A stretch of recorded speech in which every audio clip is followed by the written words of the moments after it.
Una de las primeras obsesiones del hombre desde el principio de los tiempos fue poder representar el mundo que le rodeaba.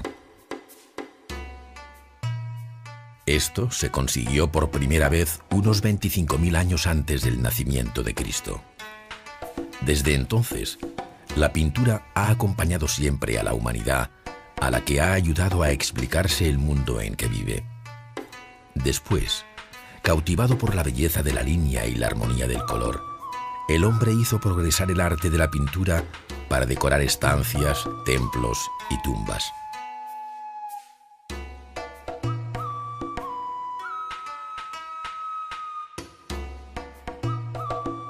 Dominó para ello todas las técnicas: frescos y encaustos, mosaicos de piedras coloreadas o de pastas vítreas, pintura sobre papiros y tinta sobre papel. Fórmulas diversas, de las que la mayoría se extendieron ya en la Edad Antigua y, gracias a Roma, a los confines de la civilización occidental.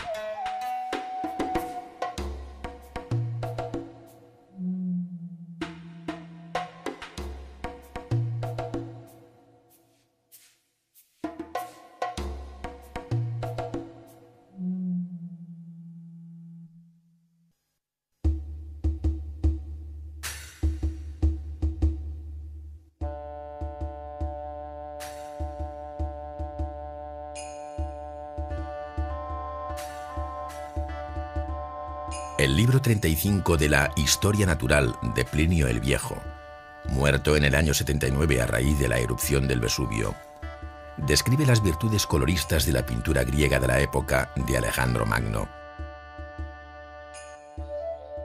Solamente con 4 colores: el melino para los blancos, el silático para los amarillos, la sinópica del ponto para los rojos y el atramento para los negros. Apeles, Equión, Melancio y Nicómaco ejecutaron obras inmortales. Estos pintores eran tan célebres que uno solo de sus cuadros se adquiría al precio del tesoro de las ciudades.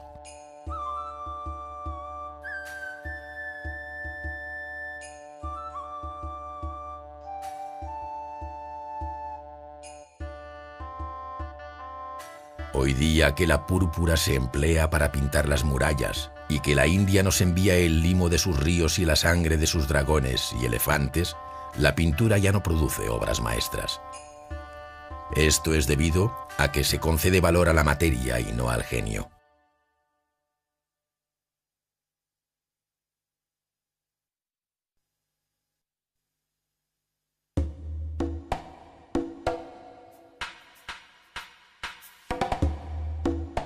La evolución de la humanidad ha quedado plasmada en un rico repertorio pictórico. Desde la más elemental sociedad tribal a la compleja organización social de Egipto, nunca el hombre dejó de explicarnos su visión del mundo y sus creencias.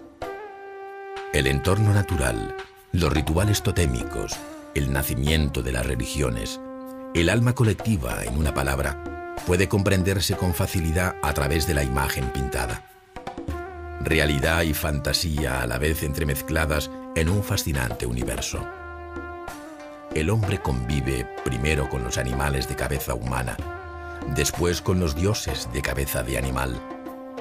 Acude a su cita con la muerte y supera con innumerables sortilegios el terror de la propia finitud.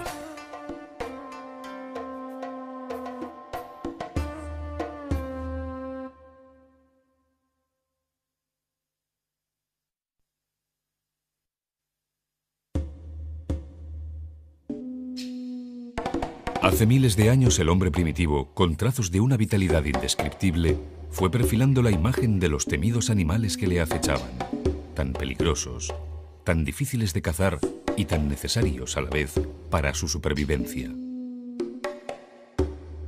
En lo más recóndito de las cuevas, los ciervos, los toros y los bisontes quedaron reflejados en la roca por la habilidad del hombre. El deseo de poseerlos y la pasión que pusieron en ello está plasmado en la viveza de las formas. El hombre primitivo creía que si poseía la imagen de la bestia, también poseía su espíritu, con lo que conseguiría también, irremediablemente, su cuerpo.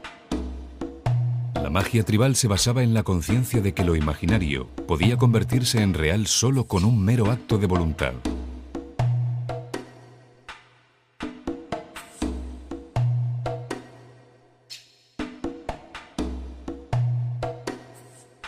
Con la grasa y la sangre de los animales como aglutinante, el hombre de las cavernas fue mezclando las tierras coloreadas y rellenando con ellas aquellos espacios de la roca que le sugerían formas animales.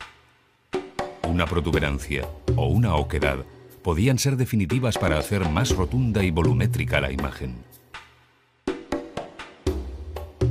Al principio, en el Paleolítico, el hombre no aparece representado entre las fieras a no ser que esté disfrazado de animal, como los chamanes. Es la pintura que conocemos con el nombre de escuela cántabro-aquitana, porque se desarrolla sobre todo en esas zonas, destacando la de Altamira en España y la de Lascaux en Francia.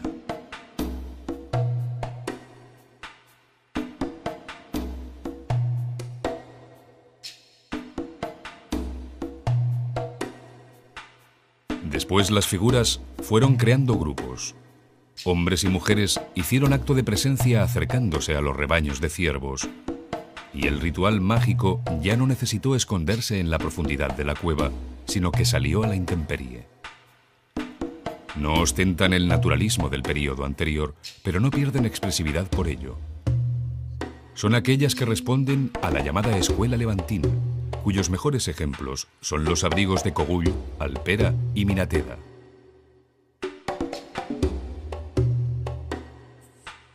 Mientras que por último, en el Neolítico, el esquematismo de las escenas llegaría casi a la abstracción. Todas ellas se han conservado gracias al proceso de cristalización de las rocas que les sirven de soporte, las cuales han ido formando una coraza protectora, a modo de rígido barniz, contra las agresiones del clima.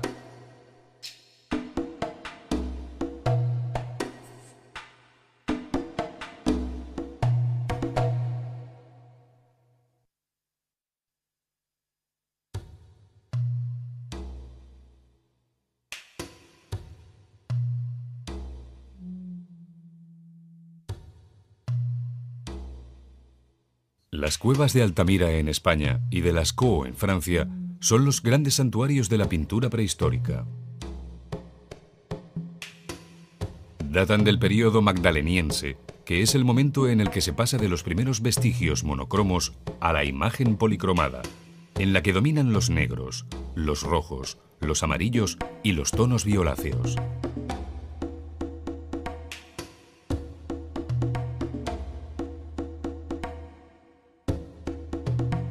Los animales representados son los testigos de una lejana y desaparecida era glaciar.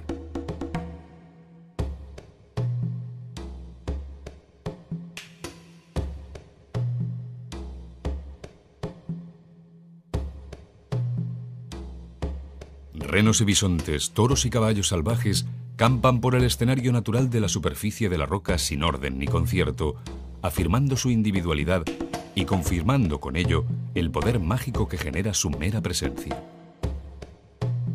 Fueron objetos de deseo para el hombre primitivo, pero su contemplación suscita en el hombre actual cierto temor ancestral e íntima reverencia.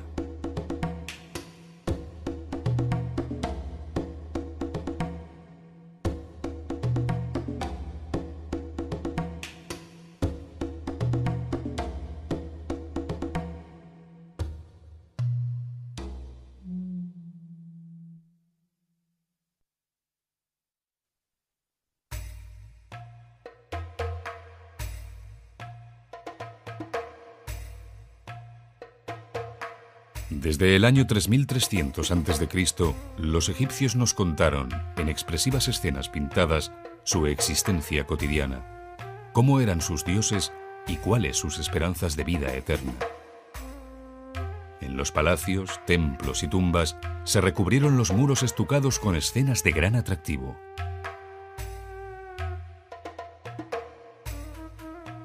Las figuras respetaron la llamada ley de la frontalidad, que obligaba a representar hombres y mujeres caminando de perfil mientras giraban los hombros frontalmente. También mostraban de perfil el rostro mientras el ojo se dibujaba de nuevo en forma frontal.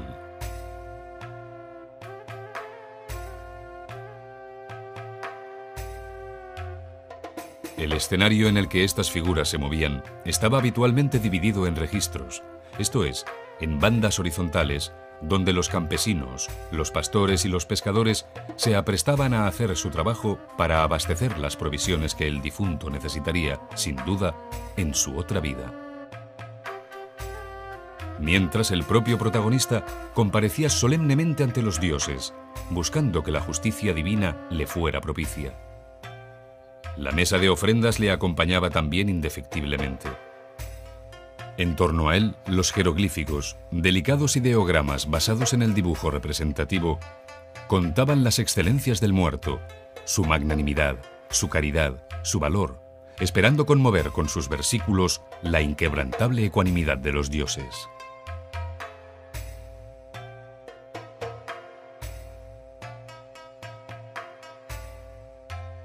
El libro de los muertos enseñó, a lo largo del Imperio Nuevo y de la época saíta, la fórmula para poder convencer a los dioses de la bondad de los difuntos. Eran plegarias transcritas en hermosos pictogramas sobre papiros iluminados con escenas de la otra vida. Allí se leen las grandes palabras que han de pronunciarse ante el Dios. Yo no he cometido crímenes contra los hombres. Yo no he maltratado a las bestias. Yo no he pecado en el palacio de la verdad. Yo no he querido conocer lo que no debía conocerse. Yo no he hecho ningún mal.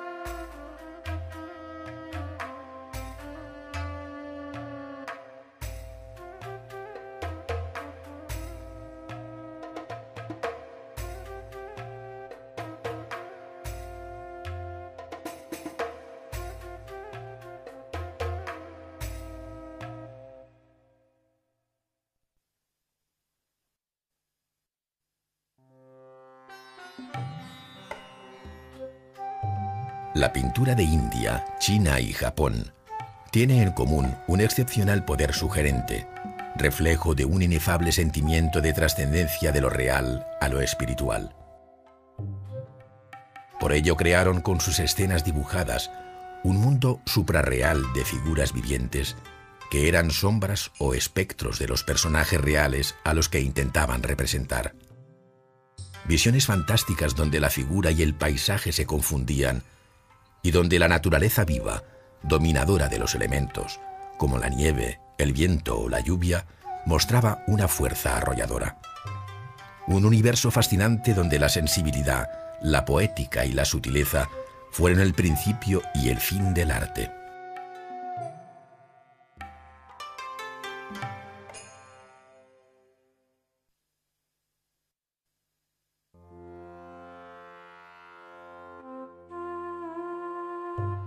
En la India, las más importantes obras de pintura conservadas son las que pertenecen al llamado conjunto de Ajanta, en el estado de Maharashtra. Las pinturas murales de Ajanta están en cuevas sagradas que se extienden a lo largo de más de medio kilómetro en las riberas del río Baghora y que fueron descubiertas a principios del siglo XIX. La decoración encontrada en su interior ha sido estudiada minuciosamente por ser el único ejemplo conocido de pintura monumental y, por lo tanto, la única muestra que permite analizar la fórmula de representación pictórica de la India al margen de las miniaturas. Ajanta narra historias del budismo a lo largo de una treintena de cuevas sagradas o viharas. Las figuras están tratadas con una delicadeza y una expresividad excepcionales, y las composturas y aderezos de los personajes son majestáticos. Destacan las cuevas denominadas 1, 2, 16 y 17, que es donde se encuentran las mejores pinturas de la época de los Bhakarta, los cuales dominaron aquella región de Maharashtra desde mediados del siglo III hasta la mitad del siglo VI.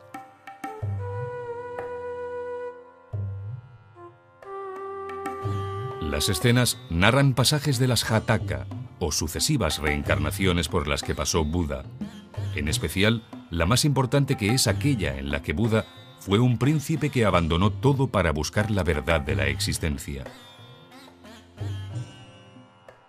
En el Vihara, o cueva sagrada, número 17, aparecen también decoraciones animales y vegetales que se extienden por toda la techumbre.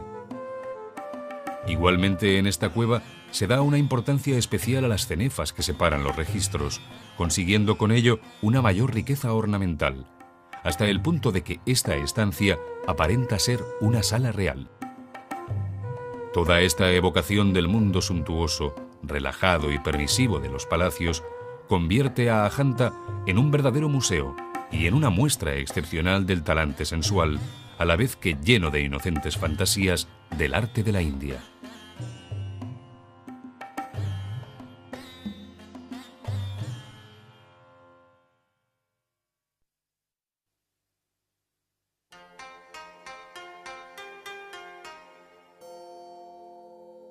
El budismo ha sido la religión que más ha influido sobre el arte oriental, de tal manera que no solo las pinturas mostrando sacerdotes y filósofos poseen contenido religioso, sino también la misma representación de la naturaleza, cuya fuerza originaria es la clave de todo el pensamiento budista.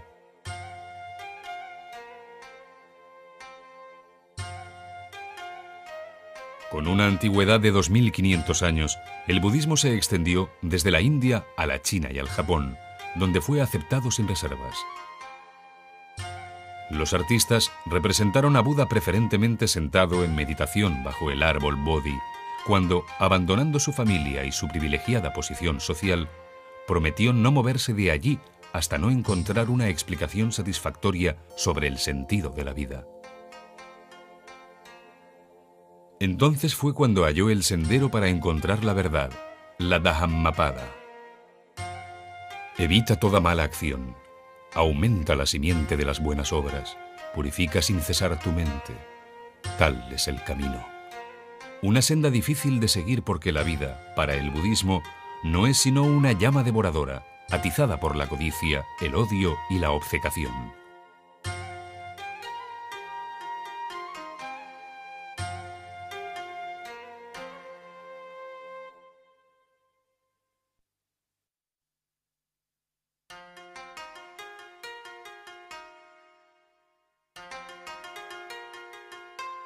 La pintura es el arte en el que China y Japón destacaron desde un principio, decorando con aguadas kakemonos o rollos de papel, biombos, mamparas y telas de seda. Las figuras están trazadas difuminando los perfiles, sin renunciar por ello a la línea precisa que determina la expresión, aunque también abundan las escenas de paisaje, que no escapan al fuerte simbolismo religioso propio del mundo oriental. El bambú, la montaña, los pinos o las aves acuáticas tenían una doble interpretación para el artista chino que buscaba, sobre todo, el chi, o aliento vital de la naturaleza.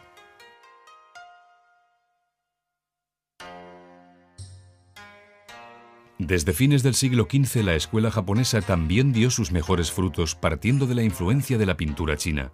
Así, Tosa Mitsunobu y su yerno, Kano Motonobu, fueron creadores de una escuela de paisaje que siguió, al pie de la letra, las normas dadas por ellos hasta bien entrado el siglo XVIII.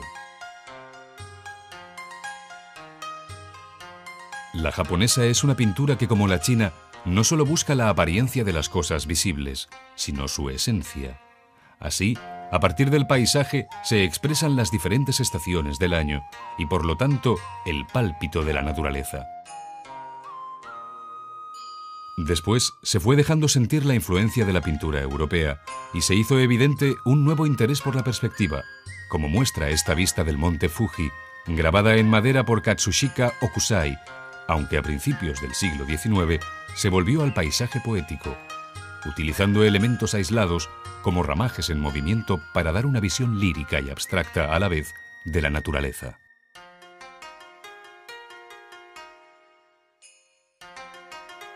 En cuanto a la pintura de figura, conoció un momento de gran originalidad y belleza en Japón a finales del siglo XVII. Kaihetsudo Ando reaccionó contra el arte oficial de su tiempo, pintando con libertad y descaro mujeres bellas y elegantemente vestidas, para las que usó como modelos a las cortesanas del barrio reservado de Yoshiwara. Él creó el género llamado de las bellas mujeres, representadas como coquetas seductoras que se haría muy popular por medio de los grabados en madera.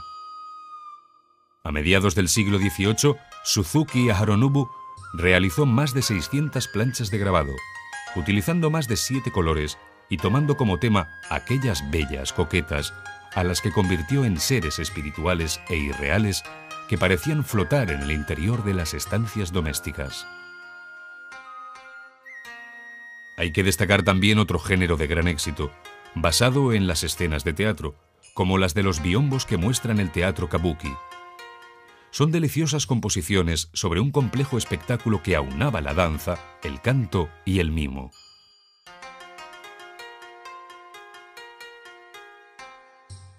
A partir de 1629 se prohibió trabajar a las mujeres y los actores adquirieron un importante prestigio, siendo a menudo retratados y convirtiéndose su representación en un nuevo género pictórico cercano a la caricatura, porque siempre mostraban un gesto propio que les hacía fácilmente identificables.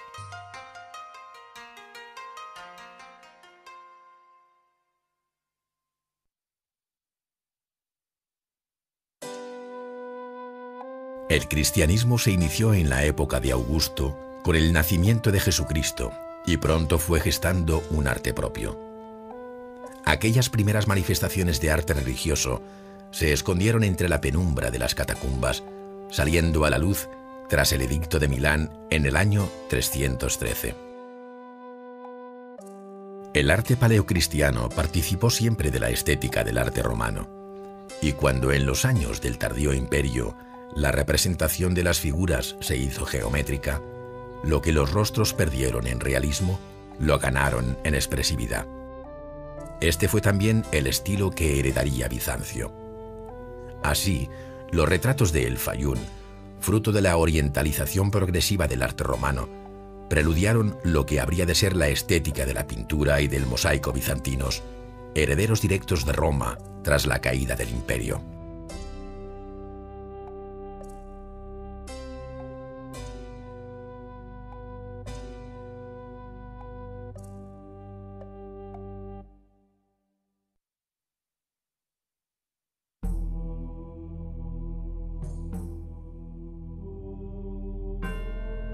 Las primeras pinturas paleocristianas fueron las que se representaron en las catacumbas. Su calidad era muy irregular, dependiendo siempre de la habilidad del pintor, y estaban realizadas con tierras, utilizando toda la gama de los ocres con toques de verde grisáceo y negro. Su principal valor reside en que crearon una rica iconografía cristiana que ha pervivido a lo largo de los siglos. Así, Isaac, sacrificado a Dios por su propio padre Abraham, vino a representar a Jesucristo, que también era enviado a la tierra por su padre para ser sacrificado a cambio de la redención de los hombres.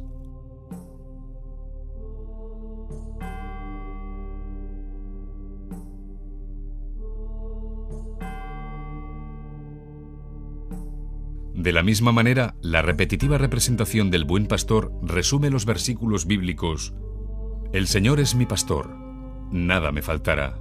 En lugar de pastos me ha colocado, junto a unas aguas restauradoras me ha llevado, haciendo así revivir mi alma».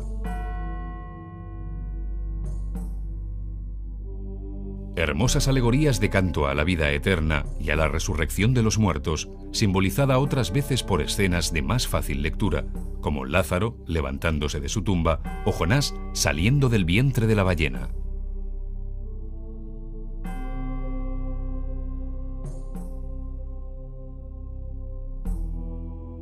Cuando el Edicto de Milán convirtió el cristianismo en la religión oficial del emperador y de su familia, y se levantaron los primeros templos, se prefirió el mosaico para decorar basílicas y mausoleos.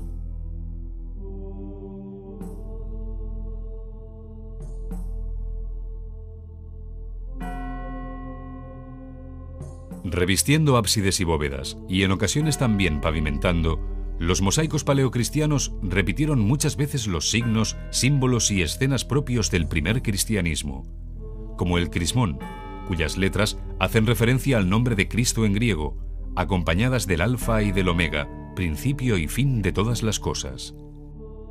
Otras veces inventaron un nuevo simbolismo, no exento de un alto valor estético que había estado ausente en las primeras representaciones. Así, el enramado que rodea el busto de Constanza, la hija de Constantino, simboliza la vida del más allá. Está formado por vides y por aves que revolotean entre las ramas y que simbolizan las almas felices del paraíso.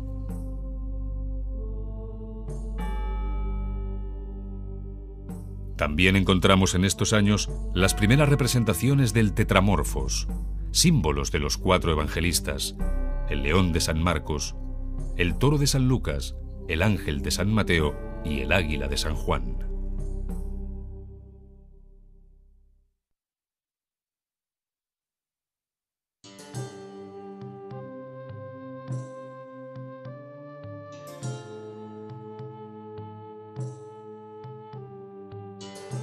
El cristianismo fue la mayor fuente de inspiración del arte occidental durante los años que marcan el tránsito de la Edad Antigua a la Edad Media.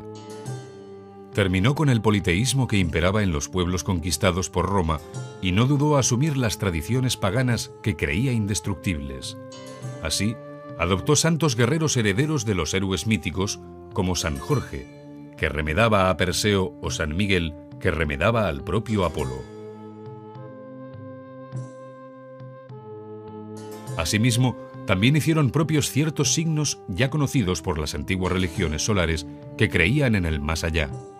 De manera que la cruz bizantina de anchos brazos, que encontramos ubicada en lugares preferentes del templo, no se relaciona con la cruz del martirio, sino con el universo infinito, del que marca los 4 puntos cardinales.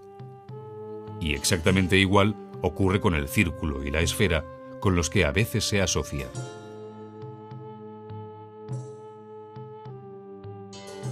Muy parecida fue la función del crismón, realizado por la Ji y la Ro, iniciales del nombre Christos, Cristo, que simbolizaba el triunfo sobre la muerte.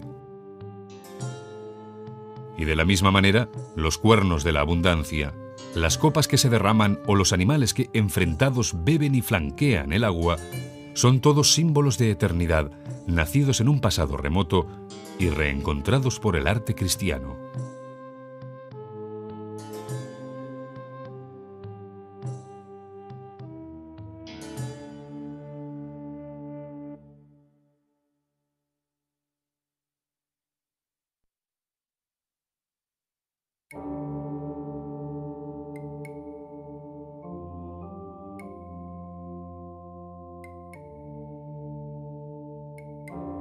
El período bizantino comenzó con la caída del Imperio Romano a fines del siglo V después de Cristo y tuvo su época de apogeo durante el reinado de Justiniano en el siglo VI.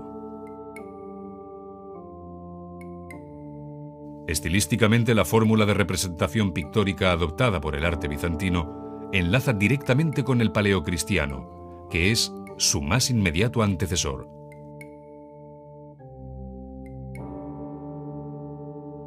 Un estilo que sobreviviría a largo tiempo, dando lugar más tarde a la estética de la pintura románica occidental. Bizancio, dada la suntuosidad de su arte en el período justinianeo, prefirió el mosaico a la pintura. Pero en lugar de utilizar para ello teselas pétreas como en Roma, fabricó pequeñas piezas de vidrio. Gracias a ello, el color de las escenas representadas era intenso, porque las teselas se montaban en diferentes capas sucesivas, de manera tal que el vidrio reverberaba a la luz y el muro resplandecía.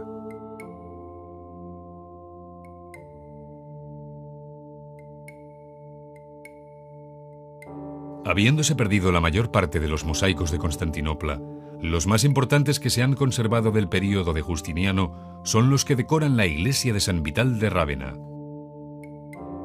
Allí se guardan los 2 famosos paneles que representan a Justiniano con su corte y a Teodora con su séquito que, enfrentados el uno al otro, flanquean el altar.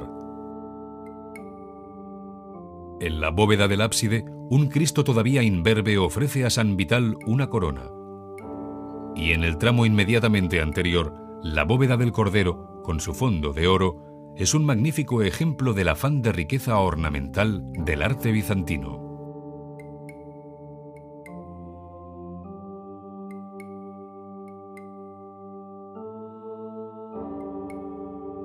En el segundo y tercer período de su historia, Bizancio impuso nuevas normas iconográficas, alargando el canon de las figuras y creando una jerarquía en la ubicación de los personajes.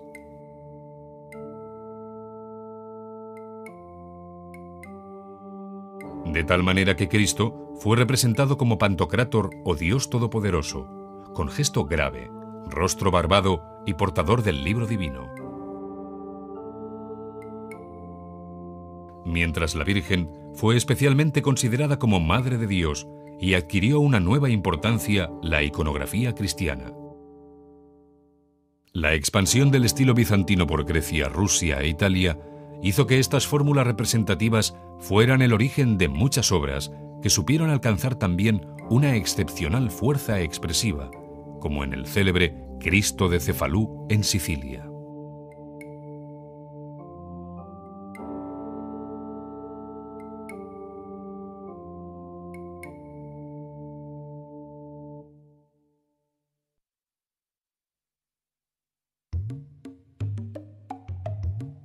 El mar Mediterráneo puso en contacto desde la antigüedad a todas las civilizaciones que nacieron en sus orillas. El deseo de comerciar llevó a los mismos egipcios a surcar sus aguas, y en torno al año 1600 a.C. ya se hizo palpable su influencia en otros pueblos costeros. De tal manera que los cretenses, por ejemplo, predecesores de los griegos, aprendieron pronto a representar la imagen con la misma ley de la frontalidad. Después de varios siglos, aquella característica singular fue también heredada por los habitantes de las costas de Etruria, antepasados del pueblo de Roma, creando con ello una íntima relación que unificó los orígenes de la pintura de los pueblos del Mediterráneo, y muy en especial de las dos grandes culturas que en él se desarrollaron, Grecia y Roma.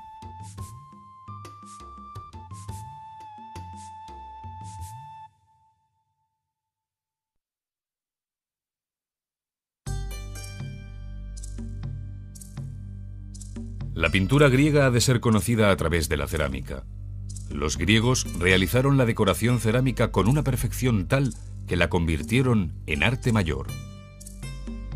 Al principio, las grecas y guirnaldas decorativas fueron el motivo principal, pero después, desde mediados del siglo VI a.C., pintores como Exequias y Amasis se esforzaron en narrar escenas en la superficie de las vasijas. Desde entonces, dejando a la vista el color natural de la arcilla, que en el Ática era de grano fino y color delicado, se pintaron con barniz negro las figuras y luego se hicieron unas incisiones con el punzón sobre ellas. Así, se creó toda una historia gráfica de las andanzas de los dioses, de los juegos gimnásticos y sobre todo de la lucha, que fue la actividad deportiva preferida de los griegos. Es la etapa que conocemos como de las figuras negras.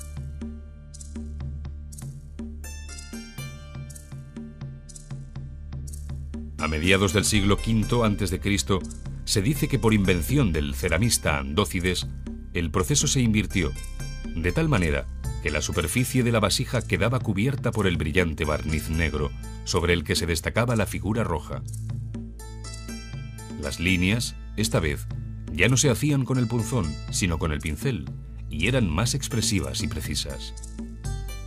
Poco a poco, las figuras rojas fueron desplazando a las negras.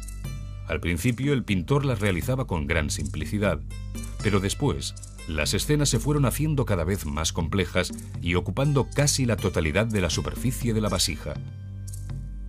Las figuras se movían con facilidad en el espacio profundo que les proporcionaba el negro del barniz. Y con esta fórmula fue como se consiguieron las más bellas piezas. En gran parte, el éxito y la popularidad que alcanzó esta técnica se debió al genio de Polignoto de Tasos, que supo llevar a la cerámica las grandes composiciones que le habían dado fama en la gran pintura monumental. A partir del siglo IV, la aparición de un engobe blanco sobre el que pintar complicó la ejecución, pero la fórmula pervivió durante todo el período helenístico hasta la época romana.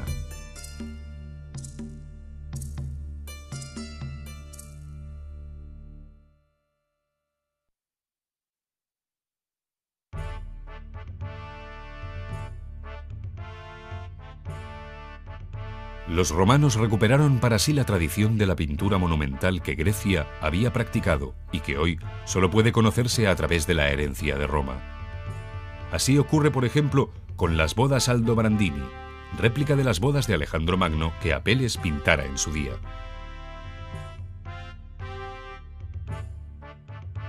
Aunque sin duda la escena más famosa de este género de pintura narrada es la de los misterios dionisíacos de la llamada Villa de los Misterios de Pompeya. Allí, en figuras de tamaño natural, se explican los ritos de la iniciación de los miembros de la secta dionisíaca.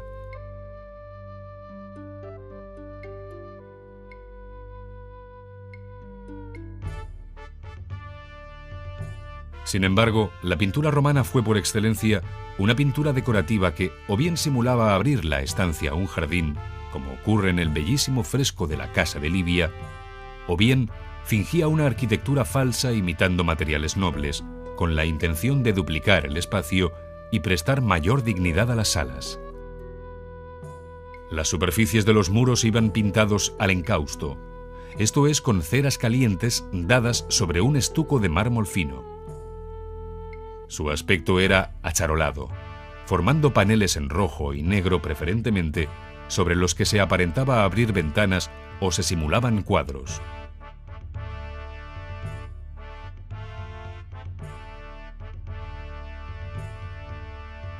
Los paisajes y escenas míticas que aparecían en estos recuadros estaban hechos al fresco, así como los muchos bodegones que decoraron las casas romanas. Roma popularizó igualmente otra técnica heredada de la Grecia helenística, que es el mosaico. Con él pavimentaron las estancias, contando las complicadas historias de los dioses y de los héroes. Los artistas musivarios fueron capaces de hacer desde los más elementales dibujos geométricos, elaborados en un solo color, hasta las más difíciles composiciones pictóricas, como la encontrada en la casa del Fauno de Pompeya, que narra las hazañas de Alejandro Magno en la batalla de Iso. El mosaico podría definirse así como una pintura hecha en piedra, con pequeñas piezas llamadas teselas que se tallaban buscando fielmente los perfiles y se escogían por su color. A menudo se intentaba reproducir con ellas las graduaciones tonales de la pintura, y en esos casos la luz y el volumen se trataron siempre con la misma disciplina pictórica que en los frescos.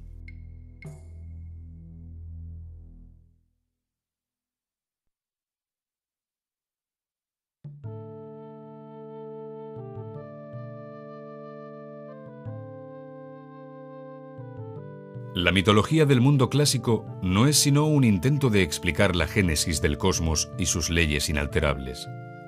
Para ello, griegos y romanos inventaron un universo mítico que estaba habitado por dioses de apariencia humana.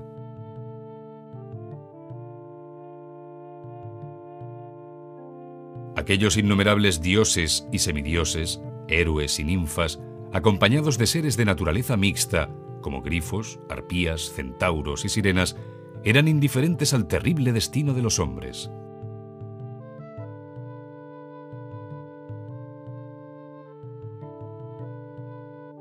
Despreciaban su condición de mortales e incluso mostraban cierta animadversión hacia ellos, hasta el punto de que el joven Prometeo fue castigado a que un ave rapaz le comiera las entrañas cada día por haber desvelado a la humanidad el secreto de hacer el fuego. En la literatura y en el arte, la historia y el mito se confunden y se entremezclan para explicar el origen de los pueblos. Por ello, las alusiones a la guerra de Troya, contada por Homero en la Ilíada, o las aventuras de Ulises al volver a su patria, fueron también constantes temas del arte representativo en el mundo clásico.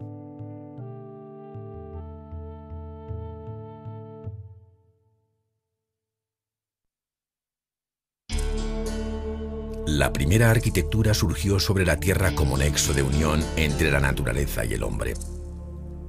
Las grandes piedras colocadas en Stonehenge hace unos 4000 años componen círculos e hiladas cerrando el espacio en torno a un altar.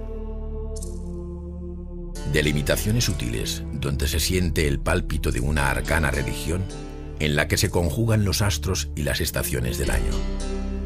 El sol, el solsticio de verano y los eclipses de luna inspiraron estas inquietantes combinaciones adinteladas, testigos del amanecer de una cultura, la megalítica, que sobrecoge por su refinamiento y sutileza.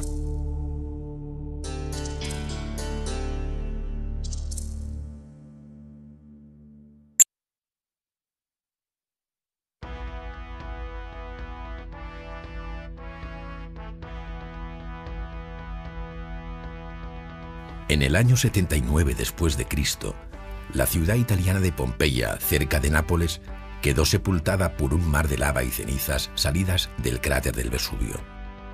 Esta catástrofe destruyó la vida en Pompeya, pero a la vez conservó en condiciones excelentes la propia ciudad, sus casas y enseres, hasta la sistemática excavación arqueológica llevada a cabo en el siglo XVIII y auspiciada por Carlos de Borbón, luego Carlos III de España. Las pinturas murales y mosaicos hallados en Pompeya representan el conjunto más interesante del arte de la pintura en el mundo clásico, destacando por su singular importancia el llamado Mosaico de Alejandro o Batalla de Isos, descubierto en 1831 en el pavimento de la Casa del Fauno y que hoy es orgullo del Museo Nacional de Nápoles. La escena representada en este gran mosaico, que mide de largo 3,42 metros, hace referencia al combate entre Alejandro Magno y el rey persa Darío III, conocido como la Batalla de Isos, por ser este el nombre del río que fue testigo de la victoria del gran Alejandro. El hecho tuvo lugar el año 333 a.C., y la parte mejor conservada es justamente la que recoge la precipitada huida de Darío. Se trata, pues, de un cuadro de historia que narra el comienzo de la expansión del imperio de Alejandro por tierras de Asia. La obra original, que se interpreta en el mosaico, era una célebre pintura hoy perdida que se atribuye al artista griego Filoxenos de Eretria. Esta debió de ejecutarse hacia el año 325 a.C., es decir, al poco tiempo de aquel acontecimiento y en vida aún del propio Alejandro Magno. De ahí su interés no solo artístico sino histórico, pues viene a ilustrar un episodio contemporáneo.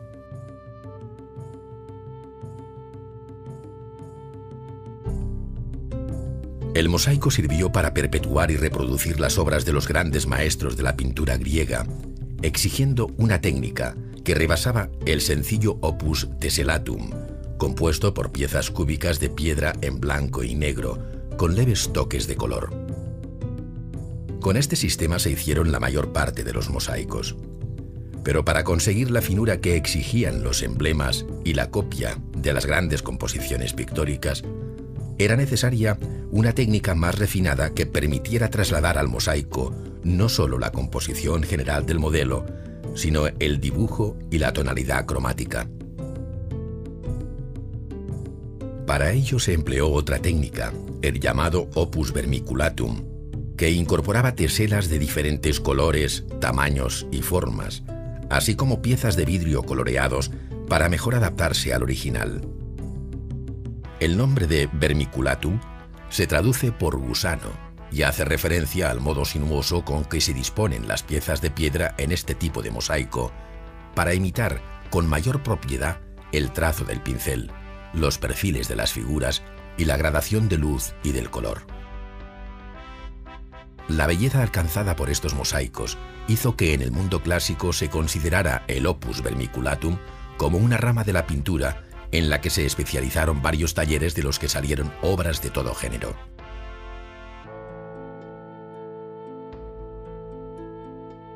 El mosaico encontrado en la Casa del Fauno, que probablemente procede de un taller de Alejandría, revela el estilo de Filoxenos de Eretria, que fue discípulo de Nicómaco, uno de los más grandes pintores griegos junto a Apeles, ambos de la época de Alejandro. Filoxenos, al igual que su maestro Nicómaco, y del mismo modo que hizo Apeles, empleó solo 4 colores básicos, esto es, el negro, el blanco, el rojo y el amarillo, dentro de la contención cromática que caracterizó a la pintura griega y como recoge la copia en mosaico. Todos los matices eran efecto del hábil manejo de la luz y de la sombra. A este mayor interés por la policromía se une el estilo narrativo y realista del pintor, que busca en los rostros de sus personajes una expresión anímica, que en el caso de Darío y sus soldados refleja el temor y la derrota frente a la serenidad victoriosa que emana de Alejandro.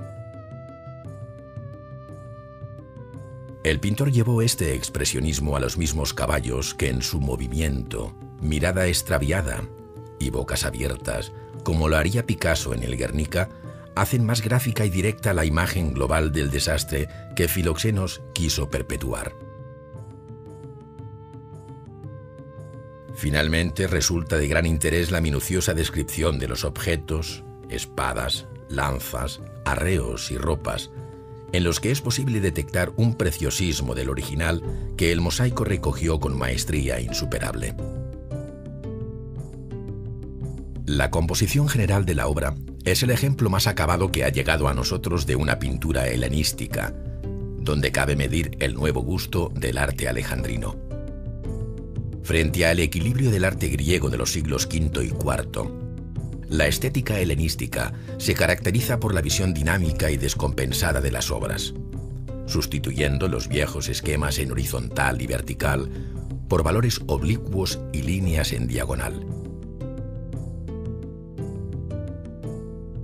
Escorzos sorprendentes como el del caballo del primer plano, que se anticipa a los iniciados en el Renacimiento italiano por Paolo Uccello, la agitación y movimiento de todos los elementos de la composición, las tensiones de dirección generadas dentro de la obra, como la del carro en que huye Darío espantado, el abigarramiento de las formas, el estudio de los distintos planos e incluso una sencilla concesión al paisaje, hacen de esta obra un profético anticipo de la estética barroca y antecedente lejano de otro conocido cuadro de las lanzas, con las que se consigue el efecto de un numeroso ejército. Estos y otros aspectos ya fueron valorados positivamente en la antigüedad, de tal modo que Plinio llegó a escribir con buen juicio que Filoxenos hizo para el rey Casandro un cuadro que representa una batalla entre Alejandro y Darío, obra que no tiene parangón con ninguna otra.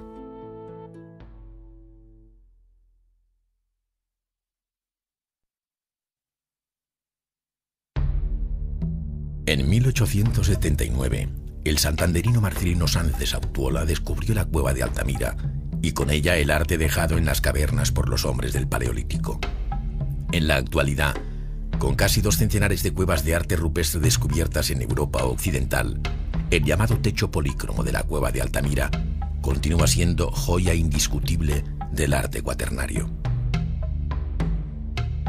La bóveda de la sala de los polícromos es un inmenso palimpsesto de casi 200 metros cuadrados en el que aparecen pinturas ejecutadas a lo largo de mucho tiempo, quizá hace entre 17.000 y 14.000 años. Pero el autor de los llamados bisontes polícromos, un solo autor, en nuestra opinión, combinó escultura, grabado, dibujo y pintura de un modo magistral para dejarnos una obra de gran fuerza y plasticidad. El pintor magdaleniense escogió relieves y grietas naturales del techo para encajar los bisontes. A continuación grabó con un buril de siles los contornos y determinadas partes del animal: barbas, pezuñas, ojos, cuernos. Luego, empleando carbón vegetal, dibujó los contornos de la figura y rellenó de masa negra de carbón la jiba, las pezuñas y la parte inferior del torso en una diagonal que bien podría marcar la sombra de su propio cuerpo bajo la luz del día. A continuación, con óxido de hierro natural y ayudándose de la mano o de pieles, extendió el color rojo en el cuerpo, rostro y el interior de las patas del bisonte. La acción mecánica producida por el frotado de las manos impregnadas en pigmento rojo dio como resultado el aspecto actual de la pintura, con el poro de la roca relleno de color y el relieve de esta limpio. En determinados casos, también utilizó gamuzas o sus propios dedos para extender sobre la roca el carbón y realizar algunos trazos rojos localizados siempre en las mismas partes del bisonte. El agua de las paredes y techos de las cuevas, casi siempre húmedas, como ocurre en el techo de Altamira, actúan como perfecto y único aglutinante del carbón y óxido de hierro, adhiriendo estos pigmentos a la roca que los absorbe. Esto nos obligaba a humedecer continuamente, en esta recreación de la pintura de Altamira, nuestro soporte de piedra caliza artificial. Tras escoger el lugar en el que situaría cada figura, el pintor grabó determinadas partes de los animales. El control del trazo era absoluto. No hizo rectificaciones, pues si las hubiera hecho, estas serían perceptibles en la actualidad. En el momento de su ejecución, el grabado del buril sobre la piedra quedó en un tono más claro. Hoy lo percibimos con dificultad debido a la pátina del tiempo. Cuando dibujó a carbón los contornos del animal, lo hizo evitando llenar el surco del grabado. Condujo el trazo en paralelo a este, con enorme precisión, siempre en el sentido de acariciar al animal, nunca a contrapelo. Apretó el carbón en sitios análogos en cada figura y aflojó la presión en otros lugares similares. Esta es una de las pruebas que atestigua la presencia de un solo autor. El trazo de carbón no es una línea convencional continua. Con la distinta presión o posterior frotado modula esta, consiguiendo en algunas figuras aspecto de volumen solo con una línea de contorno. El color rojo lo extendió sobre la roca húmeda o lo mojó previamente si el soporte estaba seco. La mano es una excelente herramienta porque reparte la pintura sin absorberla. Casi con toda seguridad el autor empleó sus manos, pero para determinados trazos, líneas rojas como las que inserta entre el trazo negro de las patas y otros lugares de las figuras, el dedo no es capaz de acumular pintura como para realizar un trazo prolongado. En este caso, el pintor debió valerse de gamuzas o pieles con las que envolvería sus dedos. Al final, la obra plástica presenta un aspecto en que las diferentes técnicas utilizadas se combinan armoniosamente para ofrecernos una obra de gran fuerza plástica. Su ejecución nos transmite el pensamiento de nuestros colegas pintores del Paleolítico, en el que se percibe, independientemente de su significado, una planificación y desarrollo del trabajo que no distan en absoluto de los planteamientos de cualquier artista actual.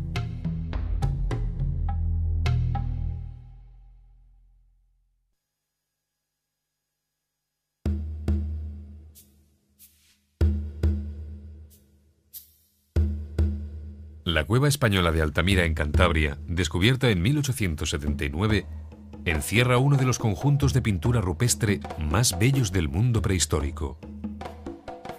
En el gran techo se representan distintos animales, destacando este bisonte encogido que, adaptado al relieve de la piedra, se convierte en un elemento tridimensional cercano a la escultura. Pertenece al período magdaleniense, entre el año 15.000 y 14.000 anterior a nuestra era. Entre los conjuntos de pintura rupestre más famosos se encuentra el de la Gruta de Lascaux, descubierto en 1940 en la Dordoña francesa. En la llamada nave, y entre otros muchos animales, se encuentra un grupo de ciervos, cuyas cabezas silueteadas en negro parecen corresponder a una secuencia en la que estos animales vadearán un río o similar. Pertenecen a la época magdaleniense. En la tumba de Tutmosis IV, en la ciudad egipcia de Tebas, se representa repetidamente la figura del faraón. Este aparece siempre en la misma actitud, recibiendo el símbolo de la eternidad que le ofrecen, de izquierda a derecha, Osiris, el juez de los muertos, Anubis, guardián de la necrópolis, y Hathor, protectora de los difuntos. Obra de comienzos del siglo XIV a.C. Ramsés I fue el iniciador de la dinastía que lleva su nombre, los Ramésidas, siendo el señor de Egipto en los primeros años del siglo XIV a.C., durante el Imperio Nuevo. En su tumba de la ciudad de Tebas, bajo unos jeroglíficos, se le representa en la misma actitud que Horus, dios del cielo con cabeza de halcón, y Anubis, patrono de los ritos de embalsamiento con cabeza de chacal.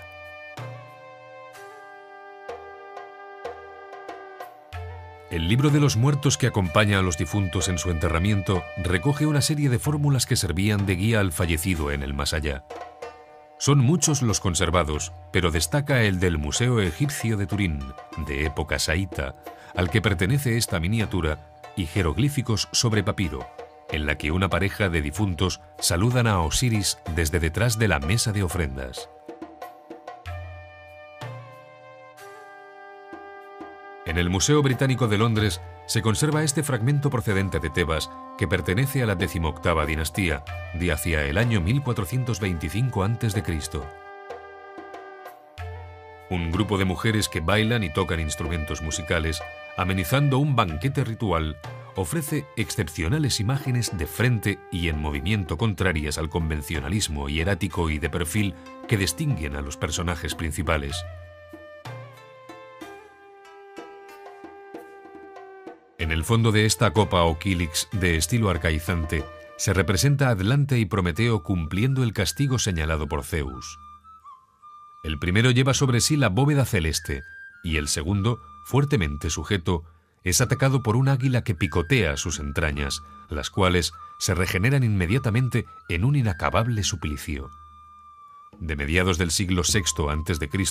se encuentra en el Museo Gregoriano del Vaticano. Dentro de la cerámica llamada de figuras negras sobre fondo rojo, que alcanza su mejor época en la segunda mitad del siglo VI a.C., se encuentra este ánfora con la escena de Áyax y Aquiles jugando a los dados. Tanto la forma de la pieza como la equilibrada composición y el refinamiento del dibujo hacen de esta pieza, firmada por Exequias, que conserva el Museo Gregoriano del Vaticano, una obra maestra. En la colección de vasos griegos del Museo Nacional de Nápoles, en Italia, se encuentra el ánfora con la escena del discóbolo o lanzador de disco. La pieza data del siglo V, esto es, del siglo de Pericles, la época del clasicismo por excelencia. Ello se advierte en la simplicidad de la composición, en la ideal proporción de las figuras y en el empeño de dotar de naturalidad y movimiento tanto al entrenador como al atleta. Las figuras negras cedieron el paso a las rojas sobre fondo negro, como en este kílix de hacia el año 500 a.C. del Museo Capitolino de Roma. El pintor ha acomodado con naturalidad en el fondo de la copa y dentro de una greca la figura del joven sacando agua de un pozo. Su clasicismo es evidente y hace pensar en el interés del arte griego por la proporción de la figura humana. En el Museo Arqueológico de Florencia se exhibe la crátera de los argonautas, ejemplo cumplido de la influencia de los grandes maestros sobre los pintores de vasos griegos a finales del siglo V. Los compañeros de Jasón, en la búsqueda del vellocino de oro, aparecen de pie y sentados en distintos niveles para dar impresión de profundidad. La impresión de volumen, sus distintas posiciones en el espacio y los gestos demuestran el dominio de la figura humana. La pintura decorativa romana tiene en la ciudad de Pompeya sus ejemplos más notables, hasta el punto de distinguirse hasta 4 estilos pompeyanos diferentes. Uno de ellos, el más arquitectónico, simula bellas composiciones sobre los muros de las estancias, como en la Villa de los Misterios, dando impresión de un espacio mayor gracias a la hábil representación en perspectiva de sus elementos.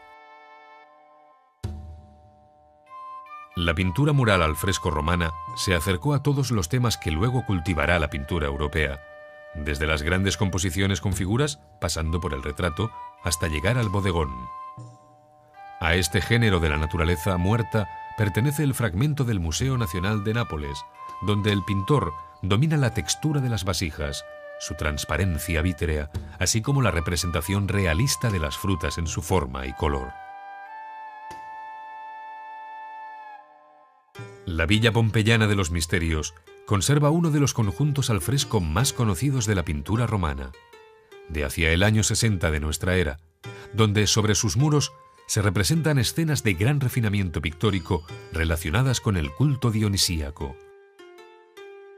Este grupo se conoce como la Flagelada y la Bacante danzando, arrodillada la primera y mostrando un bello torso desnudo la segunda.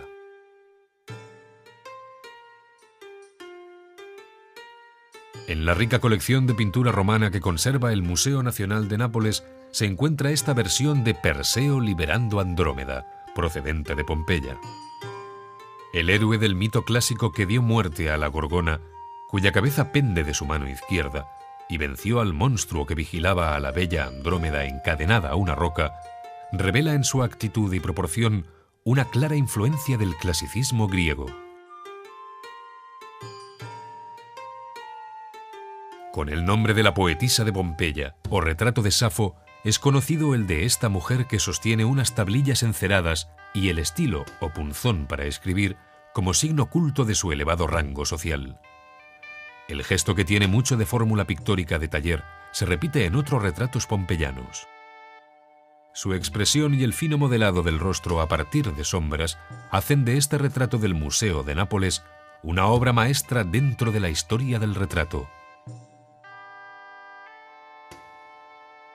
Este retrato femenino, que procede de una casa pompeyana y conserva el Museo de Nápoles, ocupaba el centro de un mosaico en el pavimento de un dormitorio, formando el emblema o motivo principal de la composición.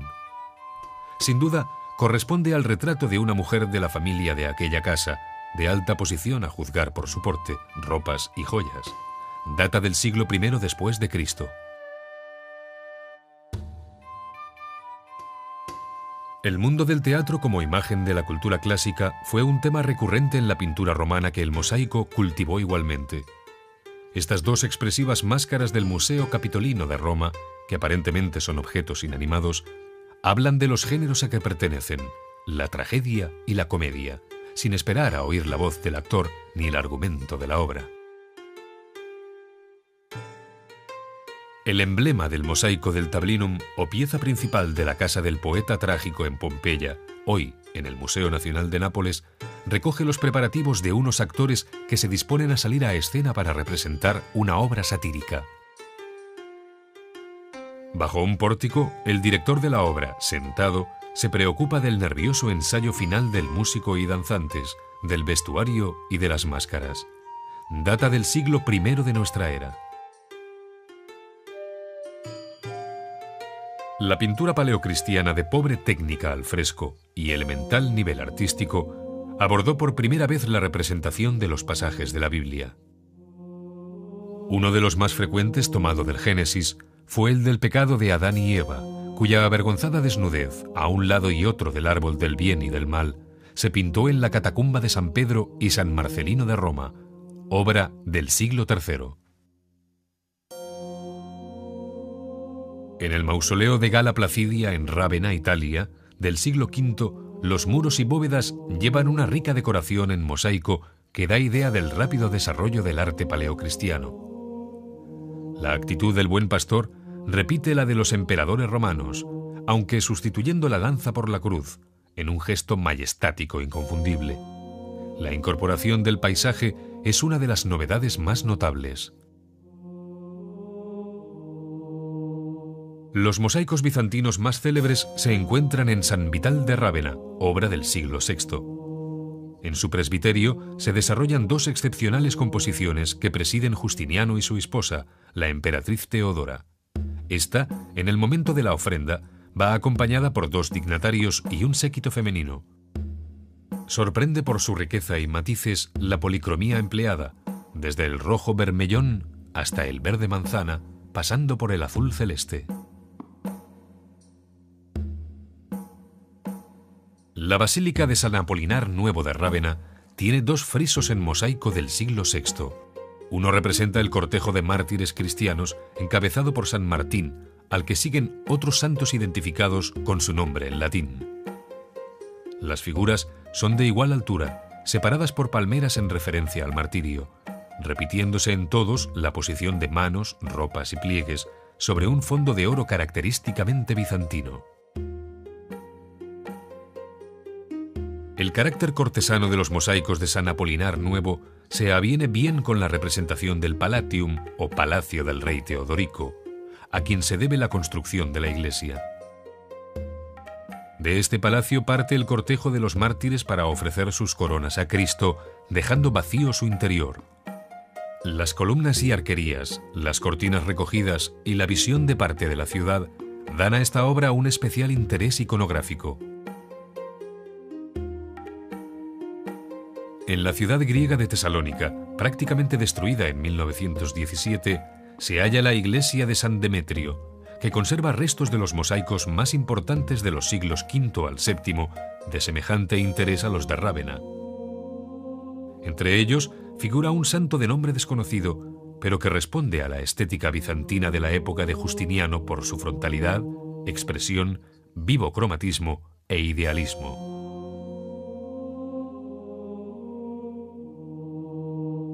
El mosaico bizantino tuvo una segunda edad de oro en el siglo XI, al que pertenece esta imagen de San Lucas, según dice la inscripción en griego. Pertenece a la iglesia principal del monasterio de Osios Lucas en Fócida, cerca de Delfos, en Grecia.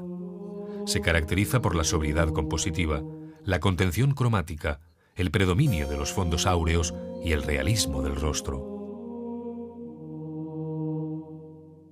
En la primera mitad del siglo XII se pintó sobre seda esta encarnación de Buda en un pavo real del Museo Nacional de Tokio. Su culto llegó a Japón desde India a través de China, y al igual que el pavo real devora los insectos y las plantas dañinas, Buda vence las males pasiones que envenenan el alma humana. Sus 4 brazos sostienen una naranja, una flor de loto, una granada y una pluma de pavo real. El monje Huineng, primer patriarca chino de la secta Zen, aparece aquí cortando bambú, según lo pintara Liang Kai, que convivió con los monjes Zen del monasterio de Liu Toung Seu, del que era abad Mou Qi, el más importante pintor Zen. La elemental pero profunda expresión conseguida con un pincel y tinta china son características de esta escuela. Pintado a mediados del siglo XIII, se encuentra en el Museo Nacional de Tokio. El carácter monocromo y caligráfico de la pintura, el manejo de pinceles pero también de cualquier otro elemento que como una paja o un palo pueda llevar la tinta china al papel, dan un aspecto inconfundible a la pintura zen. Sus temas inciden en aspectos básicos de esta filosofía budista basada en la meditación. En esa actitud y apoyado sobre un tigre se encuentra el segundo patriarca zen, atribuido a Shinko, en una copia del siglo XIII, hoy en el Museo Nacional de Tokio. La técnica del lavado a la tinta china pasó también al arte japonés, donde recibe el nombre de suiboku, llegando a contar con maestros como Tanan Chiden a comienzos del siglo XVI. A él se debe la garza real del Museo Nacional de Tokio, que es un prodigio de ejecución, pues no caben aquí errores ni correcciones. Cargando más o menos el pincel y con un talento extraordinario, se alcanzan todo tipo de matices. El arte chino abordó con éxito y gran realismo los temas de animales, como lo manifiesta el mono del Museo Nacional de Tokio, atribuido a Sun Mao en el siglo XIII. El animal aparece en una actitud reflexiva, dotándole el pintor de una vida interior que se diría humana. El rostro, manos y pies están bien perfilados, mientras que el velludo cuerpo revela una técnica suave y fundida.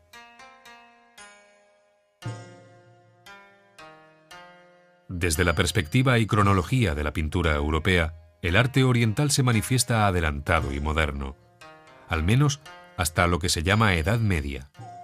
Así, al siglo XII, coetáneos de la pintura románica occidental, pertenecen los delicados y viscos rojos y blancos del artista chino Li Ti, pintados sobre seda y actualmente en el Museo de Tokio. La poética de las plantas como imagen fragmentaria de la naturaleza pasó al arte japonés desde China, como se ve en esta tardía composición de Sakai Oitsu, de hacia 1800 del Museo de Tokio. La obra pintada sobre papel lleva el nombre de Viento de Otoño, pues es este el que sacude las hojas, arrancando las que ya están secas y haciéndolas volar sobre un abstracto fondo de plata. Entre los géneros de la pintura china, el paisaje alcanza un particular interés, desde la lejana época de la dinastía Song. A ella pertenece este paisaje del Museo de Tokio, donde se ve un templo budista rodeado por formidables montañas entre brumas que hablan del paisaje que brota en el interior del artista y no del paisaje visto. Pintado hacia el año 1000 a tinta sobre seda, se atribuye a Fan Quan. En su origen, el paisaje japonés siguió al chino, pues responde a la misma composición vertical y a idéntico carácter poético, dando lugar a una mezcla de pintura y poesía que en Japón recibe el nombre de Shigahiku. La obra se debe a Tensho Shubun, monje zen, que incluyó un poema en la obra misma. Pintado en la primera mitad del siglo XV, se conserva en el Museo Nacional de Tokio. El retrato japonés conservó a lo largo de su historia un esquema muy similar en el que el personaje posa al aire libre, sentado sobre una alfombra, vestido con amplias ropas en cuya cúspide aparece la cabeza tocada con un gorro. Este retrato de Momonoita Adanori, al que alude el texto en alto, fue pintado hacia 1600 y se atribuye a Kano Mitsunobu, hoy en el Museo de Tokio. El nombre de kabuki, como se conoce al teatro japonés, hace alusión a la danza, al canto y a los personajes, sus tres elementos básicos que aparecen ante el público en este biombo pintado en la segunda mitad del siglo XVII y atribuido a Hishikawa Moronobu. La perspectiva mantiene paralelas sus líneas de fuga en una visión del espacio característicamente oriental, hoy en el Museo Nacional de Tokio. El grabado en madera japonés coloreado a mano cedió paso en 1750 a la estampa impresa en color, siendo el rojo uno de los primeros en utilizarse. Así aparece en el kimono del popular actor Ichikawa Danjuro, obra de Katsukawa Shunsho, que creó una importante escuela de seguidores. Su estilo grande, de amplias superficies y pliegues angulosos, le dan un lugar importante en la estampa japonesa de la segunda mitad del siglo XVIII. Kitakawa Utamaro, muerto en 1806, dedicó preferentemente sus estampas a la figura femenina bajo varios aspectos, mostrándola en un primer plano para observar sus rostros y expresiones. Hizo series como las poesías de amor y 10 estudios fisonómicos, a la que pertenece esta estampa de la coqueta, en las que el artista analiza los distintos matices y caracteres. Katsushika Hokusai fue discípulo de Katsukawa Shunsho y, al igual que él, se dedicó a hacer retratos de actores, pero su fama le llegó más tarde, cuando en 1798 se dedicó exclusivamente al paisaje. Su obra más conocida es la serie de 36 vistas del Fujiyama, publicada entre 1825 y 1831, a la que pertenece esta estampa de El Monte Fuji desde Mishima.